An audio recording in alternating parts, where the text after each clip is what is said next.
요맘때 계절이 되면 비염 때문에 고민하시는 분들이 굉장히 많잖아요. 예. 그런데 이제 저는 비염이 한 가지인 줄 알았어요. 예. 근데 비염이 한 가지가 아니라고 그러더라고요. 네.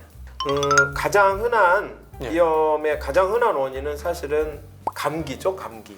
그냥 바이러스 가장 흔한 바이러스에서 이제 바이러스 코로나 바이러스처럼 코 안으로 침투해서 거기서 이제 염증이 일어나면 감기 바이러스라고 네. 합니다. 네. 그 다음으로 많은 것이 알레르기 비염. 알레르기 비염은 가장 대표적으로 꽃가루와 진먼지 진드기. 사실은 꽃가루와 진먼지 진드기는 저희 몸에 전혀 해를 주지 않습니다. 그런데 우리 몸에서 그 물질을 해로운 것으로 착각해서 과잉 면역 반응을 하는 것, 그것을 알레르기 비염이라고 합니다. 네. 알레르기 비염이랑 거의 비슷한 만성 비염인데 알레르기가 아니에요. 아. 그런 것을 이름이 참 복잡해요. 비알레르기 비염이라고 해요. 알레르기가 아닌 비염. 네. 그 중에 가장 흔하게 볼 수 있는 게 예. 혈관 운동성 비염. 매운 거 먹거나 아니면 뜨거운 음식을 먹거나 네. 운동을 하거나 뭐 기후 변화, 찬 공기나 뭐 그런 데 노출됐을 때 네. 콧물이 펑 터지는. 네. 비염의 종류가 많네요. 그쵸? 그 비염 수술했는데 재발한다고 불평하시는 분들, 이 비염이라는 거를 정말 못 고치는 병이에요? 사실은 수술로 네. 꽃가루나 뭐 그런 게 우리 코 안으로 못 들어오게 막는 수술을 한다거나 네. 아니면 바이러스에 걸리지 않게 음. 하는 수술이 있다라고 하면 그거 사기잖아요. 누가 들어도 그냥 말이 안 되는 사기죠. 그렇죠. 그렇죠. 그러니까 실제로 가장 많은 원인이 되는 것들을 예방하거나 뭐 치료하는 게 아니잖아요. 그렇죠. 알레르기는 체질인데. 그렇죠. 그렇죠? 근데 수술은 네. 그러한 만성 비염의 부작용으로 네. 코가 좁아진 것, 네. 그것을 좀 넓히는 수술을 하는 거예요. 고주파로 거기에 화상을 입혀서 딱지가 돼서 떨어져 나가서 그 부분이 살이 줄어들고 일시적으로는 좀 알레르기 반응도 좀 줄기는 하는데 네. 결국은 1, 2년 지나면 대부분 회복됩니다. 네. 회복된다는 게 어떻게 보면 환자분들이 볼 때는 알레르기가 재발했다라고 볼 수가 있겠죠. 그러니까 수술 후에 반드시 관리를 해야 되죠. 그러니까 꽃가루는 더 들어올 수 있으니까 마스크 써서 줄이고 네. 그것뿐만 아니라 약을 뿌려서 들어온 꽃가루에 대한 반응을 줄여줘야 다시 콧살이 두꺼워지는 것을 예방할 수가 있죠. 네.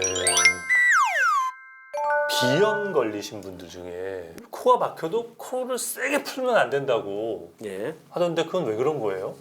이게 저희 얼굴 안에는 빈 공간들이 있는데 네. 그 빈 공간에 잘못하면 콧물이 역류해서 그 안으로 들어가 버려요. 세게 풀 때. 너무 세게 풀면. 그러면 그게 그 안에서 염증을 일으켜서 부비동염이 돼요. 그러면 문제가 예. 감기로 안 끝나죠. 감기는 보통 일주, 길어야 일주, 코감기 일주에서 2주 정도면 끝나야 되는데 네. 그게 뭐 걸렸다 하면 한두 달씩 가는 사람들이 있어요. 그때는 이제 항생제 치료라든지 병원에서 진단받고 치료를 하는 것이 좋아요. 그냥 방치하면 너무 오래 가요. 계속 노란 콧물 나오고. 네. 근데 이제 그때 코를 세게 푸는 것이 악화시키는 요인 중에 하나예요. 그럼 코를 이렇게 코가 있어도 풀면 안 돼요? 어떻게 해야 돼요? 가장 좋은 방법은 네. 코의 한 중간 뒤쪽에 있는 것들은 네. 빨아들여서 입으로 뱉어내는 것이 건강한 방법입니다. 풀면 부비동 안으로 들어가서 부비동염으로 전이될 수가 있고 네. 빨아들이면 거기 걸려 있다가 입으로 빠져나와서 깨끗해지는.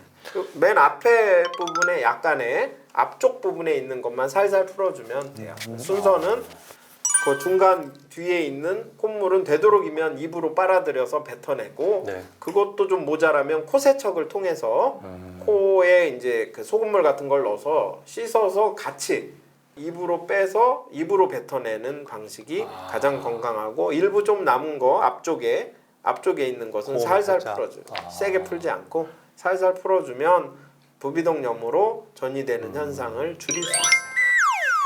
코 막 심하게 막힐 때 코 속에다 이렇게 뿌리는 약 있잖아요. 약국 가서 그냥 처방 없이 살 수 있는 거.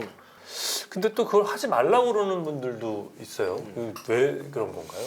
그 약은 예. 이제 비충혈 예. 제거제라고 해서 예. 그 점막을 수축시켜서 쓰는 약인데 예. 효과가 한두 시간 정도면 끝나고 문제는 그 이후에 리바운드라고 해서 예.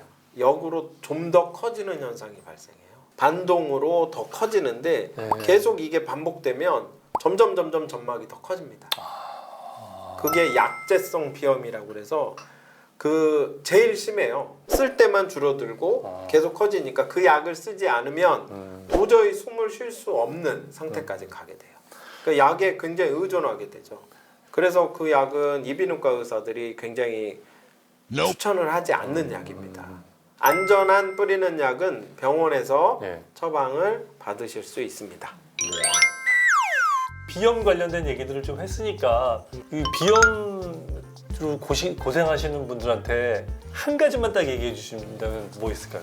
되도록이면 외출할 때나 그럴 때 코로나 시국이 끝나더라도 마스크를 사용하시는 것이 좋고, 그리고 한 방에 어떻게 해결을 하겠다 네. 그런 질환이 아니에요. 아. 이 비염은 만성 질환은 그럼. 평생 관리해야 하는 아마 질환일 겁니다. 그렇게 이해를 하시고 대처를 하는 것이 옳을 것으로